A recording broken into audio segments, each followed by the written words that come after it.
The original palace grounds began where my thumb is and was walled in entirely. But this is the actual entrance now.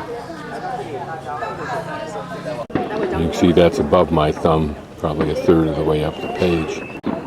So I'll just pan around. And the revolution begins in earnest.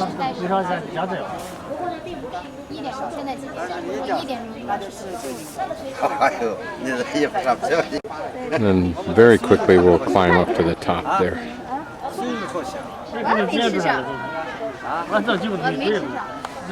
Wonder if this archway of trees was here when the prince was here. I'm going to continue down along the side of number 2, which is the Chengyun Palace, just because it's got a tour group there.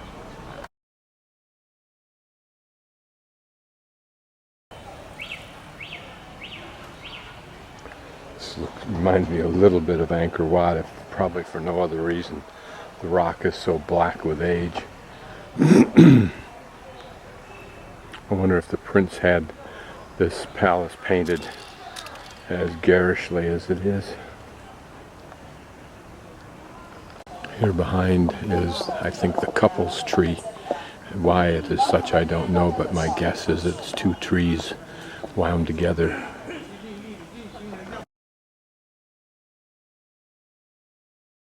I'm panning from the back of that palace through the intervening space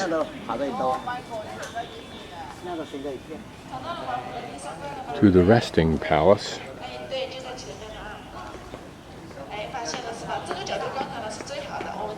So a banyan tree and a locust tree grew together here.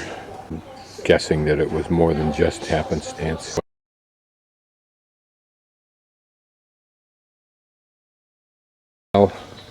This is apparently the original well, Fuquan, I'm not pronouncing that right. Regarded as a source of fortune by examinees in the examination house, and from which they could definitely drink the blessed water before they took part in the exam. Somewhere right ahead here is a history museum, so I'll search that out. Guessing that's it. My guess is that most of these buildings were not built in the time of the prince and around the 13th, or 14th century, but in fact were built when it was used as a government center.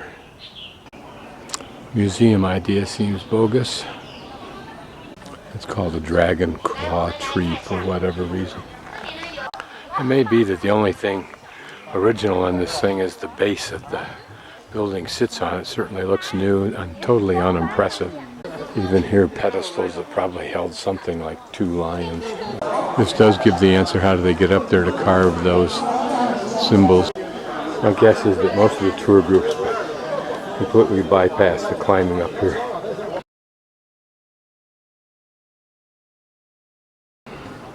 Okay, here's the tourist map for Solitary Beauty Peak. Basically, it's a loop that goes counterclockwise.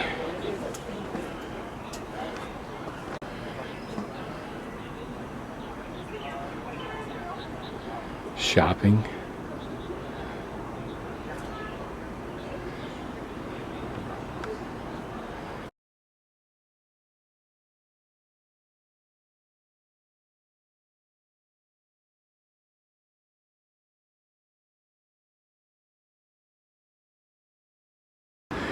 It was down there from somewhere that I first viewed this temple with the video camera. This peak. Looking to the south, I pan back around. There's the 7-star park. Sun trying to poke through. This view not any more or less impressive than the one I had this morning earlier from the top of the peak that's now just about in the center. So the only point of being in this site is to see this front palace. Now we'll go inside there. You can't get in the resting palace, which doesn't even look like a palace. I'm guessing it's relatively new. And to climb up here for the sake of having said you did. Hard to imagine that this base, which has design, sculpture work on it, could have had anything to do with this cement blob on top. This looks more realistic. We're supposedly in that first building, but it's not the first building. It appears to be all faux.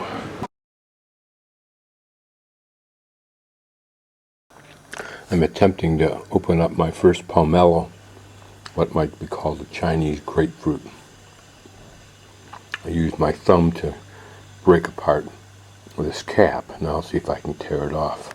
So I got this cap off, but it's got a pretty tough stem bit there, as you might imagine, to hold something this big and heavy up in the air indefinitely. Now I'm removing this skin and the pulp beneath it, but I'm not sure I'm getting deep enough. Okay, I got the rest of it off in one big chunk. I work with my thumb underneath it. You can see how thick it is. Now at this other end there's a hole. I'm going to see if I can pry that part open. Okay, I got it apart. It's pretty hard to pull apart. It's a pretty solid fruit. And the first thing you have to do is remove this outer skin from each of the segments or slices, because that part's bitter. It's also very, very tough. Once you got the skin off of one half, by just slowly peeling it off in whatever way it will come off, then you can start to remove the fruit part in chunks, and it's not wet and easily punctured or ruptured like grapefruit is. That was the most bogus experience of the whole thing. This green filled pond is the only slightly redeeming aesthetic benefit of this place, and that's very limited. Partially filled with water, obviously not maintained. Some recycling going on in this little area. Those are all dump trucks, garbage trucks.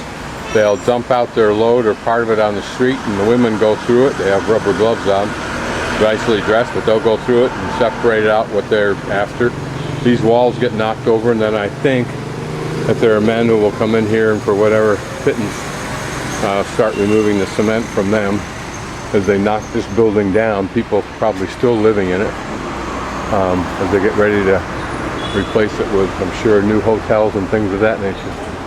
And all these tenements will come down. Here they've ensured the non-use of these buildings, part of them by knocking holes through the walls, windows out, but many times they're already out.